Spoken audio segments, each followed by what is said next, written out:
Alam niyo, may nag-comment po na hayaan na lang daw natin yung mga nanay, yung mga tao na gusto magpaturok o paturukan ang kanilang mga anak dahil mananagot naman daw ang mga taga-health center, no, itong DOH sa mga napatay nila o mapapatay nilang mga tao. Hayaan daw natin dahil meron naman daw tinatawag na obligation, no, itong mga healthcare practitioners pag sila ay nakasagasa sa karapatan ng mga tao, no? Naniniwala kayo, kapatid? Kasi po sa Pilipinas ay wala pong accountability ang mga healthcare professionals. Hindi ba natin alam yun? Ang nangyari sa mga biktima ng dengue-vaxia hanggang ngayon, sa panahon pa yung Pinoy ha, ay walang hustisya. Nandidiyan pa rin ang hayop na garin. Tingnan mo, katawa-tawa lang siya habang umiiyak yung mga nanay, yung mga magulang na nawalan ng mga anak. Tapos nakatakbo pa, naging congresswoman pa. Ganun po kabobo. Sorry, yun ang tunay. Kahit ang taong to, nandyan na lahat ng ebidensya. Yun ang kulang sa Pilipinas, walang pangil ang batas. Lalo pa ang mga to ay mga powerful kuno. Walang powerful na tao, lahat ay mamamatay din. So nagtataka din, no? Bakit takot na takot ang mga tao na i-call out itong mga inutil na public servants? Kaya sila namimihasa dahil hindi tayo umiimik. Natatakot tayo dahil papatayin daw. Patay na nga tayo, wala na nga tong silbi. Meron tayong martial law ngayon. At kahit paanong sigaw ng hustisya, walang nangyayari. Nakuha nyo? At pag matakot pa kayo, darating talaga ang araw, mga kapatid, na duduraan ng ating mga kaapu-apuhan, ng ating libingan dahil wala tayong ginawa para ipagtanggol ang mga karapatan. At kaya sila patuloy na maaabuso sa kanilang henerasyon dahil wala, inutil tayo mga magulang.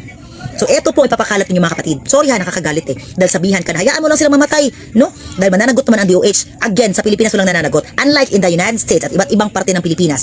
That is why, itong mga worldwide advocates nag-iingay ngayon, no? Pero ang Pilipinas, busy kakapanood ng pantaserye, mga kardo, yung mga palabas na may mga power, yung lumilipad. Ano ba yan, Pilipinas?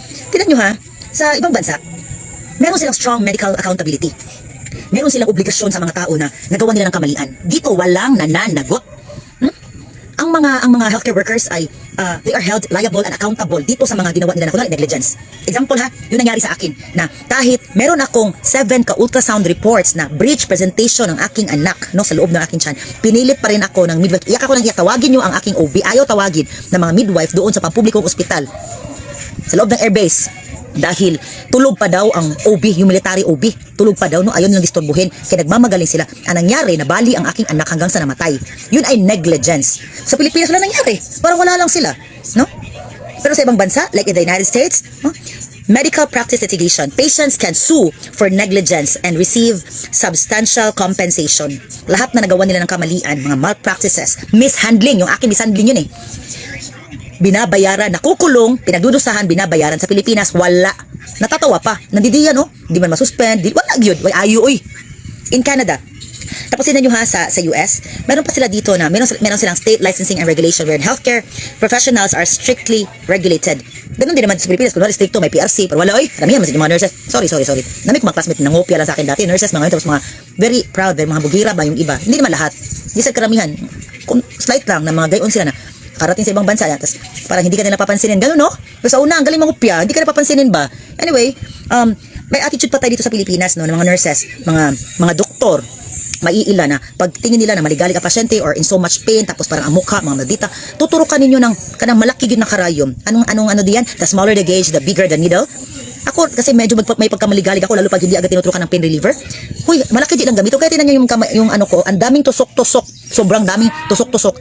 Nasabihan ko ang mga nurses, na pati yung doktor na, pwede bang gamitan mo naman ito ng maliit? Akala nila, hindi ko pinag-aralan yun ng napag-aralan nila. Ang tagal ko kayo nag-aral.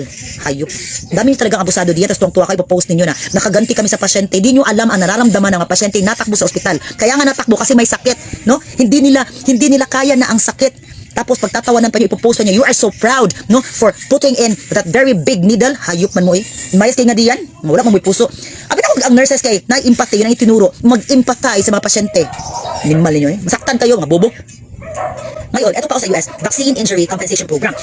Federal program provides compensation for certain vaccine injuries. Kaya sila maingay ngayon kasi ang dami nang na-injured sa bakuna. Kuha ninyo, ang dami bang na nagkasakit, na biglang nagka-cancer, mga turbo cancers, bigla silang develop sa mga bata pa lang, mga autism, meron naging hyperactive, bata pa lang nagkaroon ng grabing nag-seizure ba, nag-epilepsy, yung ibang severe allergic reaction, biglang nagka-peanut allergies, ang dami tumutubong sakit dahil sa bakuna. Kaya nagagalit sila. Sa Canada naman, gayon din, no? Meron silang mga compensation sa bakuna. Ang Sweden ang napakaganda, oh. No fault patient injury compensation. Patients can receive compensation without proving negligence. Kahit hindi mo sabi na kanangkuan ka, ano ka, basta nagreklamo ka. Ang bilis. Dito, kahit ano pang reklamo mo din sa DOH, ang dami yung regional offices, mga field offices, district offices, wala mo'y kwenta. Kasi hindi nyo pinakikinggan ang daing, ang iyak ng mga pasyente. Gayon kayo kahayop. Bakit kaya nandidiyan kayo, no? Grabe ba ng pangmanumpa ninyo dira na tutulungan niyo ang mga pasyente, bubuhayin ninyo, pero ang dami niyong kasinungalingan. Nagjuduty ako sa isang pribadong ospital dito sa Cebu dati. Sus ko po, pinapirma pa ng confidentiality para kung ano daw mangyari sa loob ng operating room ay hindi mo daw pali i-divulge, confidential daw, gayon. Kaya hindi ko natiis lahat ng inyong kademonyuhan. Kahit pa, nagdudugo ang loob ng tiyan, kaya tinatahi, tapos ilang oras patay na pasyente siya, mag-bleeding na, internal bleeding. Kaya di man tama kastorya, di man tama sabihan ang significant others na yun ang ginawa, isa ko sa nag-assist. Limal mo eh. Pwede ba? Tigilan nyo nga ako dyan sa inyong pagkademonyo. Gusto nyo na ng pera. Hindi ba kayo marunong mag-opera? Limal. Hindi akong anuhin ha. Tapos professional discipline. Healthcare workers face strict disciplinary action for misconduct. Dito sa Pilipinas, sa Sweden to ha. Sa Pilipinas, ang tataray. Pag nagtanong ka sa doktor, ay, sa pampubliko to ha. Kasi mga pribado, mga kuwan man, mga mabubuti man sa karamihan diyan kay. Mahal man. Sa publiko, ang nurse, antay ka lang nga doon. Ilang oras na nag-antay. Miss, nagdugo, gali, miss. Kay, kanang na, ako ba na-dislash, natanggal ang ano, yung iba naman kanang nag-backflow. Ayaw kang puntahan. Bakit ba kayo nandidiyan? Kayo tumigil na sa inyong trabaho. Hindi nyo gusto at wala kayong pagmamahal sa inyong trabaho at lalo sa pagserbisyo sa mga tao. Lumayas kayo. Uy, mag-janitor mo. Doon kayo sa kasama, walis kayo sa kasada. Nandidiyan kayo sa healthcare. Mal. Sus, sa Sweden's strong patient safety system, nationwide insurance funded by the government. We have the universal healthcare law also in the Philippines. Pero hindi ramdam, kaya bagsak. Aralin nyo, United States, Canada, Sweden, Denmark, Norway, New Zealand, United Kingdom, Australia, France, Finland. Grabe kay sila o compensation for patient injuries no through insurance system. Sa Pilipinas wala oy. Grabe. Kaya bulok ang Pilipinas. Ang namumunuhan na mamahala kasi maganda ang bayan natin. Maharlika, again, ay napakayaman sa buong mundo. Can you imagine, we have almost 8,000 islands. We are rich in natural resources. We have everything. Ang dami-daming turista pumapasok. Ang dami-dami nating kaperahan. Pero nasaan? Where is our national income? No? Wala, hindi natin ramdam. Kasi nasa bulsa ni kanang kapitan, konti lang ng kaperahan. Pero at least nakakuha, pala sila. Mayor, governor, congressman, senador, lahat ng executive, legislative, judiciary level. Ano masasabi ko sa inyo? Ha?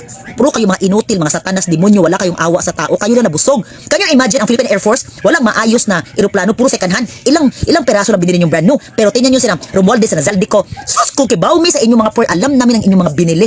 Ilang bilyon, hundreds of billions ang inyong mga sasakyan, eroplano, mga damit, alahas, bags, kung saan nag-aaral yung mga anak. Hayop kayo habang nagtitiis ang bayan, nagtitiis ang mga kapatid ko sa kahirapan, hirap na hirap sa 500 pesos na minimum wage, hindi makabili ng pagkain dahil sus, walay maipon. Ma-high blood man ko ninyo, ni maala mo eh. Wiset naman ko ninyo.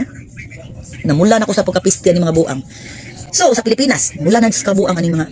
Tapos meron pang mga kumukonsente na, ang bait ni Vilma Sanchez, ang bait ni Rafrecto, saan banda?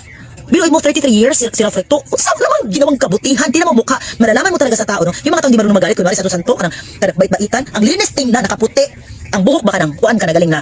Ang ganda ng mga basta, ang kinis ng mga balat, para hindi tumatanda. Kay busy man na, kay tatanda man talaga ang tao, no? Mamuti at pero sila, para jung wala jung ka ng katsa. No? Ang gaganda, ang bangmo talaga tingnan ka, respeto, pero ang puso, ang kaluluwa, bulok kayo, hindi nyo ramdam ang paghihirap ng mga tao. Nimal mo tanan. Kaya, ako, babalik ako sa kabilang buhay ko, talaga uutasin ko kayo sa kabilang buhay ko, ipanalangin ko na maging kuan ko, vigilante. Ako gimo mutlang sa may tagbo ninyo. Ipakalat yung mga kapatid ha, lalo itong kaning pinasa, no? Nung August 6 na bakuna sa flu, yung influenza vaccine. Di lang yan lahat from COVID, basta yung 14 ka-vaccines na ituturok nila sa mga tao, mga batang babae, para kung sa cervical cancer prevention, sa mga lalaki, sa matatanda, lahat yan, 14 yan ha, since 2021 hanggang 2030. Their immunization agenda 2030 ay babantayan ninyo, ha? Dahil yan po lahat ang may mRNA. Ipinasa nila kahit nasa clinical stage pa, experimentation stage, walang pakialam ang hayop na FDA, no, etong Amerika. Kaya galit na galit ang mga senador na bakit nyo man pinasayan, no? Despite the fact that si Fauci, silang Biden kay guilty and they are facing the Senate hearing, no, almost every day. Sige, assert na ilahang 5th amendment to sana ng mga nimal ninyo eh. Protektado ng batas sa mga kriminal. Dapat kasi sa mga kriminal, pag proven guilty na, katayin na sila ni Malay. Putlan ba? Ikaw gumawa ng bakuna, hayop ka. So namatay akong anak. Lahat ng tao may karapatang putulin ang daliri hanggang sa maubos ba, no? Ganun na hindi. Doon yan death penalty. Kasi death penalty, saglit lang, turukan mo lang yan ng potassium chloride, KCl, tapos pagpapapitik, mamatay, muwi ka ng heart yan. Na-over ko naman siya, pump. Wag yan, ang bilis naman yan. Oy, minuto lang atong gusto, slow death. Dating mga anak, pinahirapan man nila. Pagturok sa ating anak, mangate. Hanggang sa after ilang buwan, mangisay, tapos mangitim, no, manglago, tapos hindi makahinga, lulubo pa ang atay. Ang dami pa nating kanang paghihirap mga dadaanan, samtang mga hayop nito. No, kay mabilis na mamatay. It should not be the case, mga kapatid. Hindi ako napayag. Dapat bara-ibara, eye for an eye, tooth for a tooth. Mala mo. Tutlong dito na usa-usa hanggang sa maubos. Dito na sa bila, ilang ba? 1 million katadkad na. Uy, busi yung hayop na yan, demonyo. Eh, babalik pa naman yan sa kabilang sa next life. Babalik pa yan. So, ipakalat nyo to ha, itong FDA na article at itong ito tagang memo nila na ipinasa kahit ine-eksperimentuhan pa at wala silang pakialam kahit nag-hearing pa, tuloy-tuloy ang kanilang negosyo. Ganun po kayo sa sistema, ganun kayo na sindikato. Kaya kayo mga natatawan, mga pro-vax, good luck sa inyo.